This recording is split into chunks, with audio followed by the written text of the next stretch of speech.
If you're looking for some ways that you can change your Discord password, then today's video, I'm going to show you exactly how you can do it. So first thing first, you have to launch your Discord application, or you can also use any of your preferred web application. Now, if you would like to change your password, make sure that you at least have access to your email address or phone number. You will see a pop-up like this where it asks you for your email or phone number. You have to type in your email or phone number.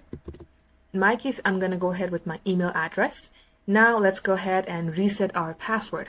For that, click on Forgot Your Password button. Check I am a human, and then you have to solve this puzzle to get through. Once done, you can go ahead and click on Next. Now it says that instruction has been sent to the email address that you have written here, and you have to click onto the email. Click on OK. Now as it is so, you will receive an email like this. Here you have to click on Reset Password. Wait for this to load. At this section, you can go ahead and create yourself a new password. Make sure that your password is strong enough and that you can easily remember. Once done, click on Change Password, and just like so, this is how you can reset your Discord password.